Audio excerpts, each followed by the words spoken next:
Hi, everyone. I'm Alan West, and this is Next Generation TV.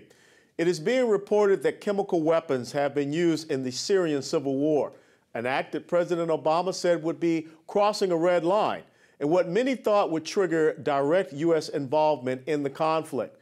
But here is what President Obama said yesterday at a press conference.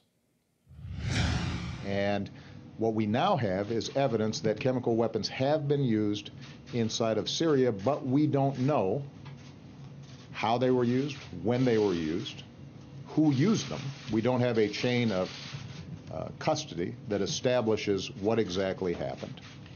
And when I am making decisions about America's national security and the potential for taking additional action in response to chemical weapon use, I've got to make sure I've got the facts. It seems like the red line is more fuzzy than we first thought. Here with me to discuss this latest development is our friend Ryan Mauro, a national security analyst for the Clarion Project. Ryan, again, it's always a pleasure to have you here with us. Thanks for having me back. Now, it seems it has been proven that chemical weapons were used in Syria, and the Obama administration does fail to act. What is the effect on the credibility for the United States overseas? Well, our credibility doesn't exist if we don't act. I understand that President Obama needs to buy time to weigh his options, but it's clear from everything that British and French officials are saying, from what the Syrian rebels are saying, that chemical weapons were used.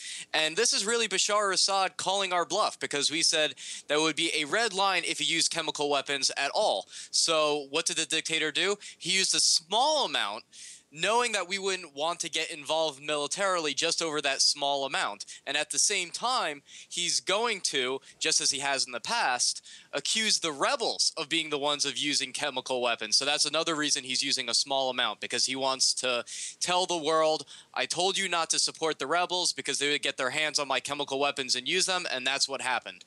You're absolutely right. And of course, all of these codifiers were not used initially when the president came out and talked about the red line. But who is paying the closest attention? Because I read recently where Iran came out, and I don't know if they were poking us in the chest, they kind of said, well, we got our own red line as well. So who do you think is paying the closest attention to our decisions on this red line?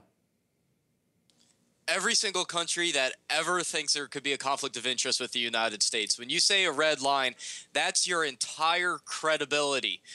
But in particular, when you're talking to Iran or North Korea, that's the biggest issue, because red line is the term that's most commonly used when we're talking about the Iranian nuclear program. Sure. And no one's going to take us seriously if we don't do something. I'm not saying we have to get involved in a war, especially on the ground in Syria, but we have to do something now.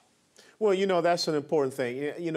I believe that there was a window of opportunity for our engagement, and I think that that window has closed, or it is very close to closing, because we see now that you have the al-Nusra Front, which is al-Qaeda aligned, is really the most prominent opposition force in the Free Syrian Army. So do you, in your assessment, believe that the window of opportunity for us to get engaged in Syria has closed? Not entirely, but hour by hour, it is closing. Right from the beginning, the original people who defected from the Syrian military and formed the rebel forces were secular.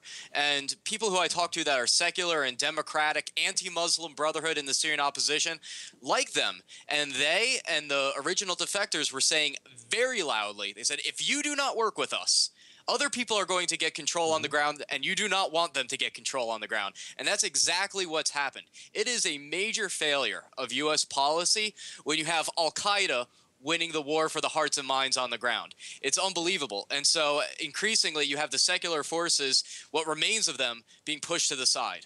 Well, of course, and it seems that al-Qaeda and the radical Islamic jihadists always capitalize on the chaotic situation. We saw that happen in Egypt, where, as you said, the secular movement, the pro-freedom, pro-liberty movement, and next thing you know, the Muslim Brotherhood comes in. There are a lot of people talking about arming the rebels, and of course, that has its own unintended consequences. Sure. What do you think some of those unintended consequences are if we do seek to arm the rebels?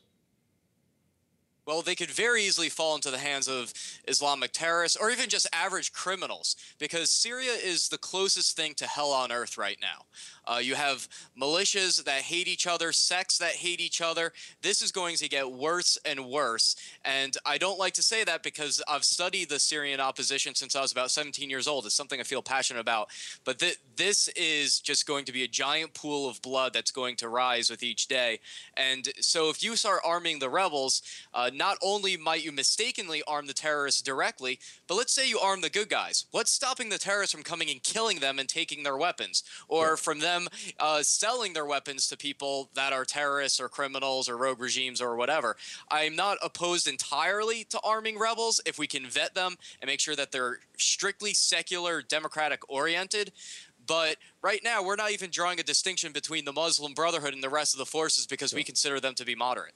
You're exactly right. Now, there are a lot of talk also about establishing like a no-fly zone or being able to go in and attack these chemical weapon sites. You know, I was a former artillery officer, and I know a little bit about chemical weapons. If you explode that facility, you're going to release the chemical weapons. So that is not a very smart option. But the thing about a no-fly zone, I believe that a lot of folks don't understand the intricate and complex air defense artillery radar warning systems that are there in Syria. Can you expound on that? Yeah, sure. The Russians have helped them build advanced air defenses. This is not Libya. And Syria works very closely with Iran, so they have the same technology, and North Korea.